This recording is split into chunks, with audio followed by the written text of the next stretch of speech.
What's good, YouTube? Back again with an early ass live stream. Here to talk about Tyson Fury bringing in world-renowned future Hall of Famer boxing trainer Freddie Roach. Excuse me, shit, it's early. Freddie Roach. Also going to be talking about Shawn Porter saying that the WBC mandatory stopped an immediate unification bout with Spence Jr. So, let's talk about this shit, man. It's almost 3 weeks. 3 weeks until the big day. December 1st is going down. WBC heavyweight champion Deontay Wilder gonna be taking on another threat and former heavyweight champion of the world, Tyson Fury, live in Los Angeles, California on Showtime pay-per-view. So, Freddie Roach has been brought in to be to play a role in Tyson Fury's corner. He'll be the cut man. So, and also I was reading where Fury said that Roach can do whatever he wants to do in the corner. I don't know about all that shit because you still got your trainers that's been with you, and you don't want to have friction and altercation and shit in your corner, especially the biggest fight of your career at this point, or the second biggest fight of your career. My thoughts on him bringing Roach in is it's cool. Roach, in my opinion, isn't the type of coach I feel Fury would need. Well, maybe so. I don't know. It depends on what game plan Fury plans on employing in this fight. We know that he's mentioned going toe-to-toe with Wilder, which I think we all can agree would be a huge no-no, just because the power that Wilder possesses would just be detrimental to the chin, to the head, to the body of Tyson Fury. Now, Freddie Roach is an excellent offensive-minded trainer. Look what he did with Manny Pacquiao. Look what he did with Amir Khan. Look what he's done with a lot of fighters. You know what I'm saying? He's a future Hall of Famer for a reason. So, if that is the game plan, then it makes a little bit of sense. Because Freddie Roach specializes in offense. We all know that Tyson Fury is slick. He's elusive. To be 6'9", he has good foot movement, good foot placement, and he can handle himself in the ring, especially defensively. Offensively, he's not the most entertaining to watch. He doesn't throw a lot of punches. He'll jab you, clinch you, throw a couple uppercuts, left hooks, right hands, but it's nothing to the point that's gonna wow you when you're watching him offensively. You gain your appreciation from watching Fury as an overall complete fighter. You know what I'm saying?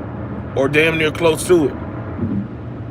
But I don't think Freddie Roach being in this corner is going to make a difference either way, because I think the game plan has been set. Fury has made up his mind. I'm pretty sure they have 2 or 3 game plans, but Fury is confident. He's extremely confident. Nobody thought he would be taking this fight only in his 3rd fight back from his 2-year, damn near 3-year hiatus out of the ring. A lot of people say he shouldn't take this fight. But Fury, supremely confident in his abilities, said, forget that. I'm going to take this fight. So he's made his mind up. You know what I'm saying? Because you don't get yourself in a situation like this where you backed in the corner by your own doing, and knowing that it's an uphill battle, no matter how good you is. When you've been out of the ring that long and you fought Francisco Pineda and Surfy, whatever the hell dude's name was, that isn't the adequate quality opponent you want to face before heading in a big fight against the WBC heavyweight champion. But we're going to see December 1st what Fury has and what if anything, Freddie Roach brings to Tyson Fury that he may have been lacking prior, because he brought him in for a reason. You know, he's brought him in for a reason. So we have to see how that plays out.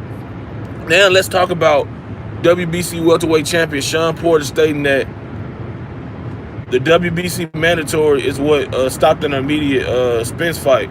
I call bullshit, and I didn't read the article, but I just know, yes, he got two mandatories, but we all know that unification bouts trump mandatories. At least they should.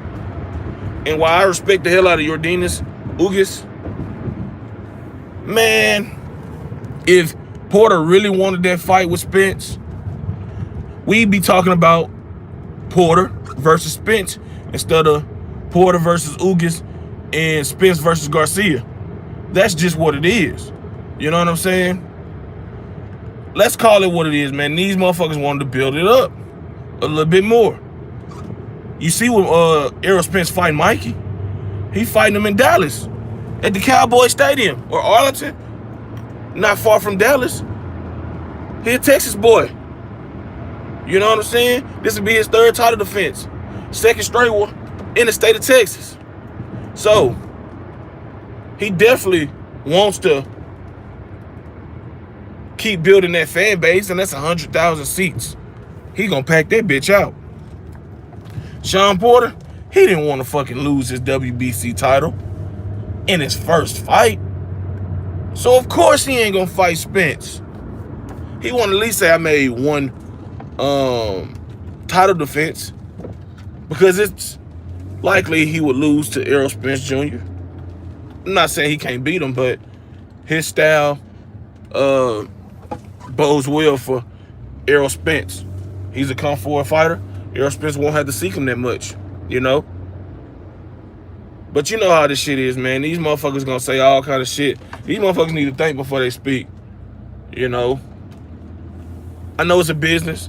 I know all of that, but if you wanted that fight with Errol Spence, that fight with Errol Spence would be happening. Yeah, you got those mandatories, Ugas, and then Keith Thurman whenever he's ready. But then, you know, that's it. It ain't like you got to fight everybody else. And Mauricio Suleiman, he known for wanting that paper. He don't get a lot of paper from this fight, man. You know, it satisfies a mandatory, which is good for Porter in the long run.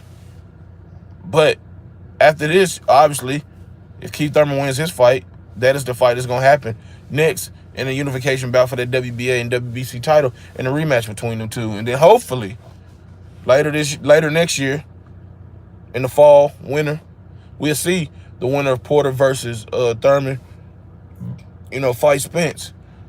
But, man, hit that like button. Drop a comment in the comment section down below. Hit that subscribe button. Hit that notification bell button to be notified every time I upload content. Shout out to the movement and everybody that is moving with us. Be sure to check out 3kingsboxing.com for your latest and greatest updated, unfiltered, and unbiased boxing news and information reported the way it should be. Until next time, I am out. Peace.